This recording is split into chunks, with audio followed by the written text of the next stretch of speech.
come vedete, maglietta della Jack Daniels, che visto l'argomento del video direi che ci sta tutta. E finalmente questo calvario è finito. Johnny Depp vince il processo di diffamazione contro l'ex moglie Amber Heard e questo, con mia somma soddisfazione, segna, secondo me, il tramonto del Me Too.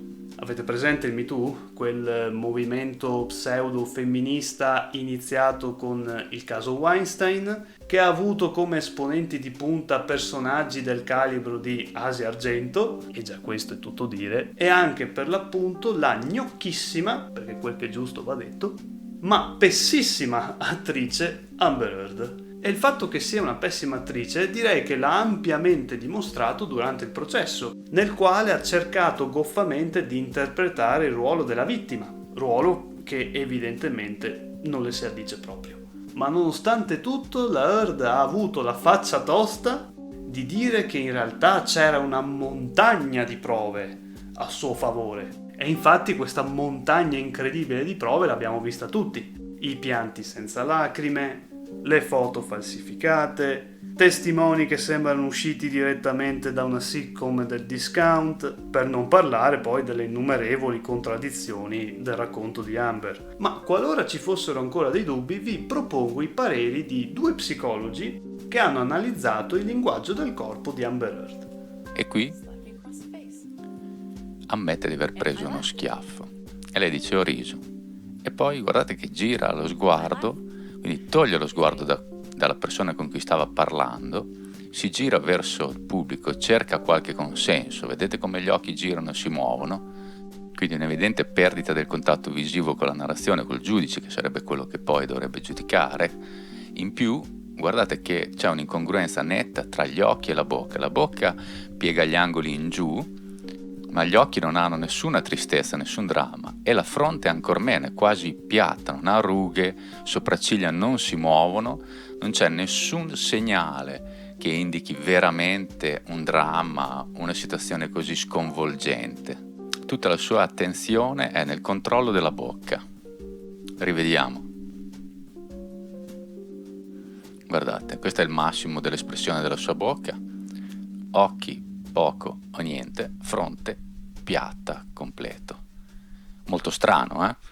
Avrete sicuramente notato la differenza tra Amber mentre ascolta, quasi impassibile, trattenuta, e Amber quando parla.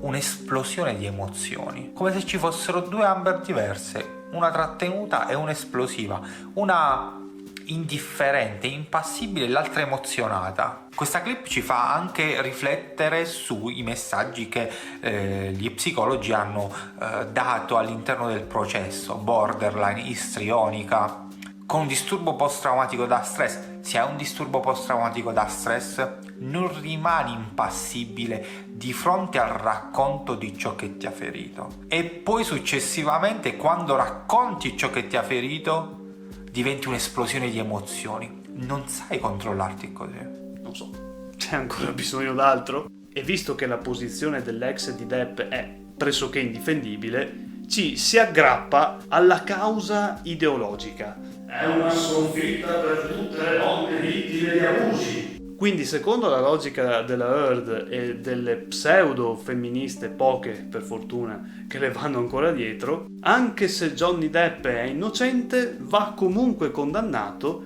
per dare il buon esempio. Condannare per dare il buon esempio. Mi sa che l'ho già sentita questa. Per cui abbiamo per l'ennesima volta un'altra esponente del Me Too che viene completamente screditata a causa della sua stessa ipocrisia. Esattamente come Asia Argento, che da molestata è passata a molestatrice, Amber Heard da vittima è passata a carnefice, dato che non sono emerse prove così evidenti, così schiaccianti del fatto che Johnny Depp l'abbia picchiata, ma ci sono prove abbastanza inequivocabili del contrario. Ed ecco che l'enorme castello di minchiate ideologiche e di retorica pseudo-femminista crolla sotto i colpi del buon senso. Perché è questo in realtà il Me Too. Solo fumo negli occhi, una bolla di sapone, Perché vedete, il Me Too, che apparentemente sembrava essere un movimento atto a sostenere e ad aiutare le donne vittime di violenza, come vediamo non solo non ha cambiato assolutamente nulla, ma ha addirittura peggiorato la situazione. Per le donne comuni intendo, non per le superstar o per le VIPs. Per cui alla fine tutto questo cosa è servito? Solo a provocare odio nei confronti degli uomini brutti e cattivi, che non fa altro che inasprire le differenze.